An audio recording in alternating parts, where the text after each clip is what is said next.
로마서 3장과 그리고 6장의 말씀을 보면 이렇게 말씀을 기록합니다. 의인은 없나니 하나도 없도다. 모든 사람이 죄를 범하였음에 하나님의 영광이 이루지 못하더니.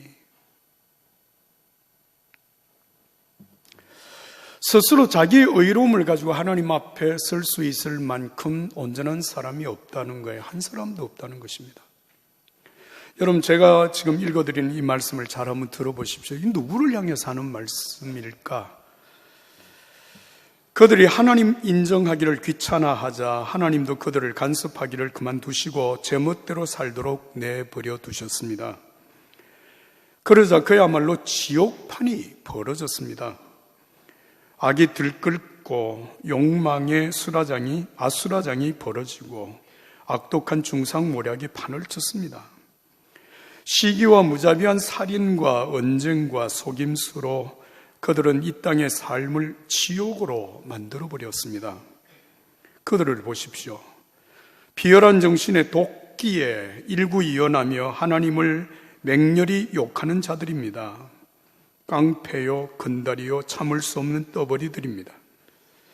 그들은 삶을 파멸로 이끄는 새로운 길을 끊임없이 만들어냅니다. 그들은 자기 인생의 방해가 될 때는 부모조차도 저버립니다. 우둔하고 비열하고 잔인하고 냉혹한 자들입니다. 그들이 뭘 몰라서 그러는 것이 아닙니다. 그들은 자기들이 하나님 얼굴에 침을 뱉고 있다는 사실을 너무나도 잘 알고 있습니다. 하지만 그들은 개의치 않습니다. 오히려 가장 나쁜 짓을 가장 잘하는 이들에게 상까지 주고 있습니다. 이게 어느 시대에 어떤 사람들을 두고 하는 말일까요? 사형집행을 앞두고 있는 사형수들, 흉악한 사형수들을 두고 하는 말일까? 아니면 고차원의 지능범들을 향해서 하는 말일까요? 여러분, 이 말씀은 바로 로마서 1장 28절 이하에 기록된 메시지 성경의 번역을 그대로 제가 읽어드린 것입니다. 예수님이 오셨던 그 시대에 사람들의 그 영적인 실상을 가감없이 말씀하신 내용입니다. 그럼 여러분, 이런 물음을 혹시 하실 수도 있을 것입니다. 그때보다는 훨씬 세상이 발전되었고 사람들의 배움이 더 많아졌고 교양적이 되었고 세상이 살기 좋아졌으니까 오늘 우리가 사는 이 시대의 사람들은 훨씬 좋아지지 않았을까요?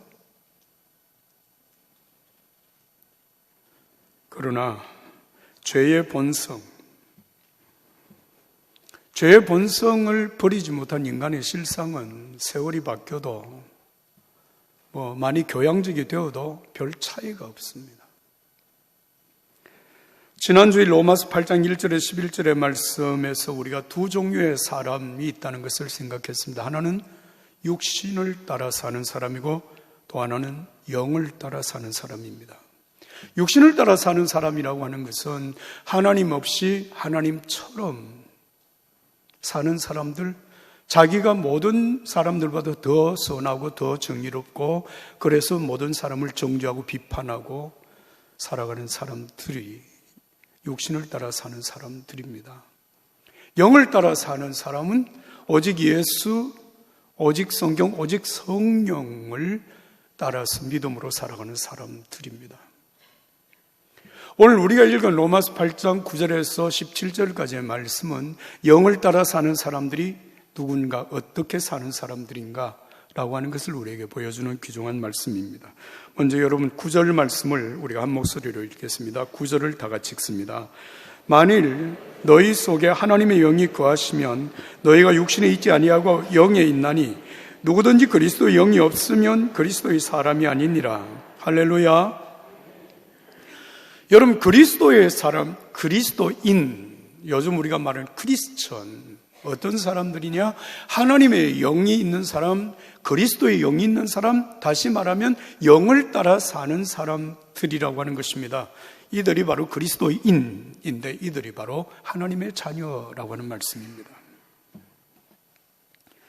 요한복음 1장 12절 13절에 예수님께 직접 선포하신 말씀입니다. 영접하는 자 곧 그 이름을 믿는 자들에게는 하나님의 자녀가 되는 권세를 주셨으니 이는 혈통으로나 육정으로나 사람의 뜻으로 나지 아니하고 오직 하나님께로부터 난 자들이니라.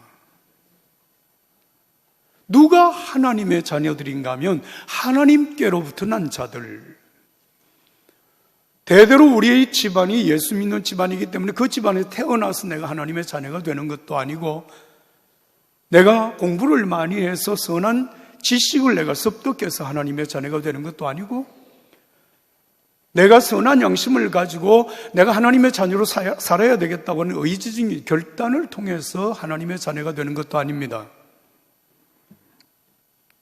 하나님의 자녀가 되는 것은 전적으로 성령으로, 하나님의 영, 그리스도의 영으로 우리에게 이루어 주신 하나님의 선물입니다. 성령 받은 사람이라는 말입니다. 요한복음 3장에 보면 예수님께서 이렇게 말씀하십니다. 사람이 거듭나지 아니하면 하나님 나라를 볼 수 없느니라. 사람이 성령과 물과 성령으로 거듭나지 아니하면 하나님 나라에 들어갈 수 없느니라. 거듭난다라고 하는 이 말의 의미는 육신으로 살아가는 그 사람들이 예수 그리스도를 믿음으로 하나님의 자녀로 살아가는 사람을 의미하는 것입니다. 그러면 여러분, 어떻게 우리가 하나님의 자녀가 됩니까? 성령으로 된다고 말씀하신 성령께서 하시는 일입니다. 고린도 전서 12장 3절의 말씀을 보면 성령으로 하지 아니하고는 누구도 예수님을 주님이라 나를 구원하실 분이시라고 고백할 수 없습니다. 믿을 수 없습니다. 성령의 역사입니다. 성령은 예수가 그리스도라고 하는 이 사실을 우리에게 명백하게 깨닫게 하시고 알게 하시고 믿게 하심으로 하나님의 자녀가 되게 하시는 하나님의 영입니다. 예수님께서 십자가를 지시기 전날 밤에 제자들에게 이렇게 약속하십니다. 내가 가는 것이 너에게 유익함이라. 내가 가지 아니하면 보혜사가 오지 아니하실 것이요 내가 가면 보혜사가 너에게 오시리라. 이 보혜사는 하나님께서 제자들에게 보내시는 예수님을 대신하는 보혜사, 성령이라고 말씀을 하셨습니다. 여러분, 여기서 보혜사라고 하는 이 말의 의미는 예수님의 호칭을 다르게 표현한 부분입니다. 돕는 자, 헬프, 컴포트, 위로자, 혹은 카운셀러, 우리를 위하여 상담해 주시는 자, 그런 말씀의 의미입니다. 그런데 예수님은 육신을 가지고 이 땅 위에 계셨으나 성령은 영으로 우리에게 오셔서 보혜사 역할을 하신다고 말씀을 하셨습니다. 여러분, 사도행전 2장의 말씀을 보면 성령께서 우리에게 예수님 성천하시면 성령이 오시는데 성령 받은 사람들의 삶 속에 성령이 하신 일이 어떤 것인가? 물론 많은 성령의 은사로 능력 있는 하나님의 사람들이 되기도 하고 성령의 열매로 우리의 성품이 예수님의 성품으로 나타나는 아름다운 열매들이 풍성해지는 것인데 그보다 더 중요한 것이 있습니다. 그것은 성령은 예수가 그리스도라고 하는 사실을 우리로 깨닫게 하고 믿게 하는 것입니다. 사도행전 5장 42절의 말씀을 보면 성령 받은 주의 제자들이 집에 있으나 성전에 있으나 예수가 그리스도라고 하는 이 사실을 가르치고 전도하기를 쉬지 않았다. 그럼 여러분, 성령께서 우리에게 오셔서 예수가 그리스도라고 하는 사실을 전가하는 이것이 왜 그렇게도 중요한가라고 하는 것을 우리가 생각해야 됩니다. 왜 그렇게도 중요한 것입니까? 성령이 그렇게 하지 아니하시면 예수가 그리스도라고 하는 사실을 누구도 알 수 없고 믿을 수도 없고 믿지 못하면 구원받을 수가 없다는 얘기입니다. 다시 말씀을 드리면 육신으로 살아가는 사람들이 구원받을 가능성이 전혀 없다는 것입니다. 여러분, 우리가 구원받아 하나님의 자녀가 되는 것은 전적으로 성령의 역사입니다. 성령의 은혜입니다. 믿으시면 아멘 합시다. 이것이 우리들에게 얼마나 소중한가라고 하는 것을 성령께서 깨닫게 하시는 것입니다. 여러분, 성령의 그 은혜로 예수 그리스도를 믿지 아니하면 죄 문제, 우리의 인생의 문제를 해결할 길이 없습니다. 경제적으로 좀 잘 살 수는 있습니다. 좀 더 많이 공부해서 조금 교양적이 될 수는 있습니다. 그러나 죄의 본성을 지닌 인간의 문제는 여러분 조금도 변화되지 않습니다. 자, 여러분 성령님이 우리에게 오셔서 예수님을 믿게 하고 그 믿음으로 구원받은 하나님의 자녀가 되게 하셨다고 하는 이 사실과 더불어서 그러면 하나님의 자녀가 되면 끝입니까? 아닙니다. 오늘 로마서 8장 9절 이하의 말씀을 보면 하나님의 자녀가 된 사람들에게 주어진 두 가지 특별한 사실을 말씀을 하고 있습니다. 여러분 오늘 다 같이 11절, 12절, 13절, 14절을 한 목소리로 읽겠습니다. 11절부터 14절입니다. 예수를 죽은 자 가운데서 살리신 이의 영이 너희 안에 거하시면 그리스도 예수를 죽은 자 가운데서 살리신 이가 너희 안에 거하시는 그의 영으로 말미암아 너희 죽을 몸도 살리시리라. 그러므로 형제들아 우리가 빚진 자로 돼 육신에게 져서 육신대로 살 것이 아니니라. 너희가 육신대로 살면 반드시 죽을 것이로되 영으로서 몸의 행실을 죽이면 살리니 무릇 하나님의 영으로 인도함을 받는 사람은 곧 하나님의 아들이라. 여러분 누가 하나님의 아들입니까? 누가 하나님의 자녀입니까? 하나님의 영으로 인도함을 받는 자.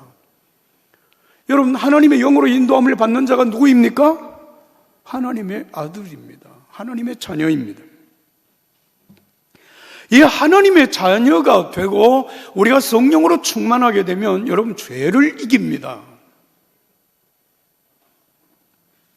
죄를 이기는 것은 여러분 우리가 많이 공부해서 교양적이 돼서 이기는 것 아닙니다. 의지적인 결단으로 지속적인 노력으로 여러분 죄를 극복할 수 있는 것이 아닙니다. 오늘 여기 말씀 그대로 따라서 합시다. 영으로서 몸의 행실을 죽이면, 그렇게 말씀했어요. 영으로서 몸의 행실을 죽이면, 다시 말하면 성령의 충만함으로 말미암아 그 성령의 은혜가 여러분 우리의 몸의 행실, 육신으로 살고자 하는 모든 정욕적인 것들을 죽이는, 거기에 죄를 이기는 승리가 있다는 말씀입니다. 여러분 이 사실을 아십니까? 예수 믿으면 마음이 편합니다. 그렇죠. 그런데 실상은 예수 믿으면 여러분 우리 내면적으로 갈등이 생긴다는 걸 아십니까? 그 갈등이요, 그냥 뭐 하루 이틀에 해결되는 갈등이 아닙니다. 예수 믿으면 갈등이 생깁니다. 어떤 갈등이냐? 지금까지는 육신을 따라 사는 삶에 그냥 아무 문제가 없었어요. 그런데 성령이 오셔서 예수 믿고 하나님의 자녀로 살아가는 우리의 삶 속에 이 육신의 소욕과 성령의 소욕에 갈등이 생기는 것입니다. 전에는 그냥 살았는데 이제는 전에처럼 살려고 하니까 마음속에서 야 그렇게 사는 거 아니야, 그건 아니야, 그건 죄야, 그렇게 살면 하나님이 기뻐하지 않으셔, 이런 문제가 마음속에 생긴다. 그래서 충돌이 생깁니다. 갈등이 생깁니다. 갈라디아서 5장 16절과 17절 말씀이 그 사실을 이렇게 말씀합니다. 내가 이루노니 너희는 성령을 따라 행하라. 그리하면 육체의 욕심을 이루지 아니하리라. 육체의 소욕은 성령을 거스르고 성령은 육체를 거스르나니 이 둘이 서로 대적함으로 너희가 원하는 것을 하지 못하게 하려 함이라. 이 둘이 서로 거스른다, 대적한다, 갈등이 생겨요.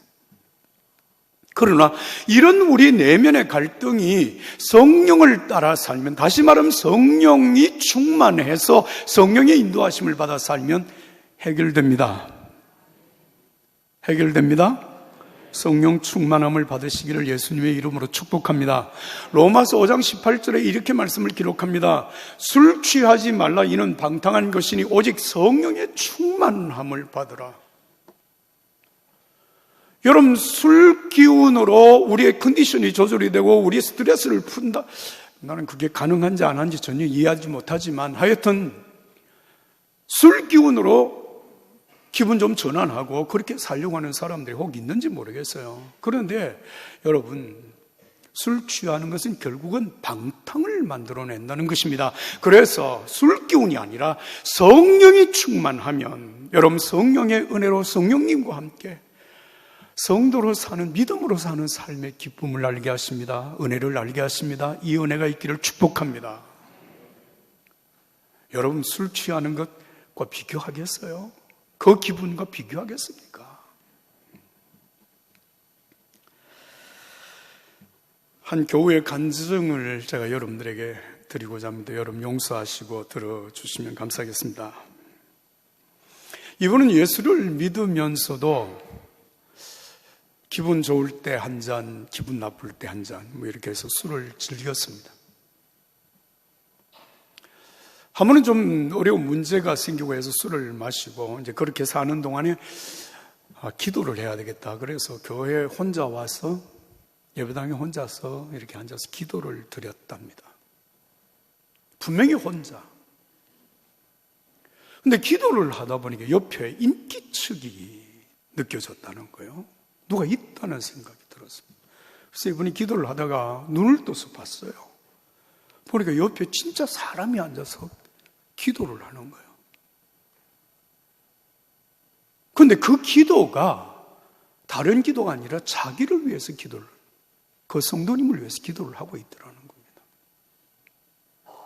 그런데 놀라운 것은 그 기도하는 분의 얼굴을 유심히 봤는데 그 얼굴이 너무 광채가 나고 있어서 너무 신기하다는 느낌을 가졌습니다. 도대체 이분이 누굴까? 이 시간에 내 옆에서 나를 위해서 기도해 주시는 이분이 누굴까? 이렇게 찬란한 영광의 빛을 지닌, 얼굴을 지닌 저분이 누굴까? 그러고 생각을 하고 있는데, 나를 위해서 중보하며 기도하시는 성령님이 지금 사람의 모습으로 여기 와 있는지도 모르겠다. 그렇게 딱 깨닫는 순간에 그 기도하던 분이 사라져 버렸어요. 근데 더 놀라운 것은 그 다음입니다. 그 이후로 술을 완전히 끊었습니다. 그게 하루 이틀의 얘기가 아니거든요. 몇 년이 지났는데 술을 전혀 안 합니다. 여러분, 제가 이런 얘기를 하면 그분은 굉장히 신령한 분인가 보다 이렇게 생각이 되시죠? 아니에요. 제가 다음 주일날 여러분 26절의 말씀을 가지고 여러분들에게 설교를 할 때 조금 더 말씀을 드리겠습니다만은, 우리 모든 믿음의 사람들을 위해서 성령님이 우리와 함께 계시면서 말할 수 없는 탄식으로 예수님을 믿는 하나님의 자녀들인 저와 여러분들을 위해서 기도하고 계시다는 사실을 믿으시기 바랍니다. 이게 특별한 사람을 위한 것만은 아닙니다. 성령의 역사입니다. 여러분, 죄를 이기는 것이 우리의 여러분 의지적인 결단으로 이루어지는 것이 아니라 우리와 함께 하시는 성령님이 우리의 몸의 행실을 죽임으로 여러분 죄를 이기고 성령으로 사는 것입니다. 이 은혜가 여러분과 함께 하기를 예수님의 이름으로 축복합니다. 축복합니다. 자, 여러분 한 구절의 말씀을 더 읽습니다. 17절입니다. 17절 다 같이 읽습니다. 자녀이면 또한 상속자 곧 하나님의 상속자요 그리스도와 함께한 상속자니 우리가 그와 함께 영광을 받기 위하여 고난도 받아야 할 것이니라. 할렐루야. 하나님의 자녀에게 주어지는 놀라운 하나님의 축복이 있습니다. 그것이 뭐냐면 상속자가 된다는 것입니다. 하나님의 상속자, 누구와 함께 상속을 받는, 예수님과 함께 상속을 받는 자가 된다는 것입니다. 여러분, 우리 믿음의 사람들이 받는 상속이 무엇입니까? 하나님의 나라입니다. 하나님의 나라를 상속받는 자가 된다는 거예요. 여러분, 우리가 이 땅에서 살아가는 동안 지금 우리에게는 눈에 보이는 현실이 중요하고 먹고 마시고 어떻게 하면 잘 사는가라고 하는 게 참 중요한 것이 사실입니다. 그러나 여러분, 우리의 삶은 영원하지 않습니다. 요즘 100세 시대라고 하지만 여러분 살아온 지난날의 삶을 돌아보면 눈 깜짝할 사이에 다 지나갔어요. 여러분, 제가 종교교회 담임 목사로 사역을 한 것이 금년이 17년째라고 하는 사실을 아십니까? 여러분들, 와, 참 오래 했다, 지겹다, 언제 은퇴하시나 이런 생각이 혹시 드시나요? 그런데 저는 17년을 돌아보니까 눈 깜짝할 사이 다 지나갔어요. 여러분, 여기 우리 연로하신 우리 90세 넘으신 권사님들도 여기 여러 분 계십니다. 지겹도록 사셨나요? 아니에요. 와, 금방 지나갔어요. 금방 지나갑니다. 자, 그런데 예수님께서 마태복음 10절 이하에 이렇게 말씀을 하십니다. 의를 위하여 박해를 받는 자는 복이 있나니 천국이 그들의 것임이라. 나로 말미암아 너희를 욕하고 박해하고 거짓으로 너희를 거슬러 모든 악한 말을 할 때는 너희에게 복이 있나니 기뻐하고 즐거워하라. 하늘에서 너희 상이 큼이라. 너희 전에 있던 선지자들도 이같이 박해하였느니라. 할렐루야. 하늘에 상급이 있습니다. 하늘나라를 상속받습니다. 거기에서 받을 상급이 있습니다. 우리가 하나님 앞에 여러분 행한 여러분 작은 헌신까지도 하나님은 잊지 않으시고 기억하시면서 거기에 따른 상급을 주신다고 하는 사실을 요한계시록 22장 12절에 분명하게 말씀을 하고 있습니다. 히브리서 10장 34절 35절입니다. 너희가 갇힌 자를 동정하고 너희 소유를 빼앗기는 것도 기쁘게 당한 것은 더 낫고 영구한 소유가 있는 줄 알미라. 그러므로 너희 담대함을 버리지 말라. 이것이 큰 상을 얻게 하느니라. 할렐루야. 사랑하는 여러분, 하나님의 나라를 상속받는 자가 되었다는 것입니다. 고린도전서 15장 19절 20절 말씀입니다. 우리가 그리스도에게서 얻는 것이 이 땅에서 잠시 사는 동안 누리는 작은 감동이 전부라면 우리야말로 정말 가엾은 사람들일 것입니다. 그러나 진실은 이렇습니다. 그리스도께서 다시 살아나셔서 장차 무덤을 떠날 수많은 사람들의 첫 유산이 되신 것입니다. 이 부활의 첫 열매라고 말씀하신 거예요. 예수님이 부활의 첫 열매가 되신 것처럼 우리가 예수 안에서 예수님의 그 영원한 생명을 가지고 살아가는 믿음의 사람들에게 부활이 있습니다. 하나님의 나라가 있습니다. 그 나라에서 받을 상급이 있습니다. 그러므로 내 사랑하는 형제들아, 견실하여 흔들리지 말고 항상 주의 일에 더욱 힘쓰는 자들이 되라. 이는 너희 수고가 주 안에서 헛되지 않은 줄을 알미니라. 사랑하는 여러분, 우리가 이 땅에 살면서 날마다 육신에게 져서 육신으로 살 것이 아니라 성령으로 거듭난 하나님의 자녀로서 신앙인의 긍지와 자부심을 가지고 살아가는 여러분들이 되기를 예수의 이름으로 축복합니다. 거기에 죄를 이기는 승리가 있고 거기에 영광스러운 하나님 나라의 상속이 있기 때문입니다. 오늘 본문 말씀 15절과 16절의 말씀, 15절 16절의 말씀을 큰 소리로 한번 같이 읽고 말씀을 맺겠습니다. 15절 16절입니다. 너희는 다시 무서워하는 종의 영을 받지 아니하고 양자의 영을 받았으므로 우리가 아빠 아버지라 부르짖느니라. 성령이 친히 우리의 영과 더불어 우리가 하나님의 자녀인 것을 증언하시나니. 여러분, 성령이 우리에게 끊임없이 날마다 일마다 때마다 순간마다 우리의 마음속에 일깨워 주시는 의식이 있습니다. 너는 하나님의 자녀야. 너는 하나님의 자녀야. 성령으로 죄를 이기며 살고 성령으로 하나님의 상속자로 살아가는 하나님의 자녀예요. 이 사실을 일깨워 주십니다. 어떤 순간에도. 한번 따라서 합시다. 나는 하나님의 자녀입니다. 좀 더 크게 한번 합시다. 나는 하나님의 자녀입니다. 이 사실은 우리 스스로 여러분 자기 암시로 해서 깨우쳐지는 것이 아니라 성령께서 우리 영에 함께 계셔서 우리 영과 더불어서 끊임없이 일깨워줍니다. 너 하나님의 자녀야. 너는 육신을 따라 살아갈 죄의 종이 아니야. 사단의 노예가 아니야. 하나님의 자녀야. 죄를 이기며 살고 하나님 나라의 상속받을 자로 살아가는 여러분들이 되기를 예수의 이름으로 축복합니다.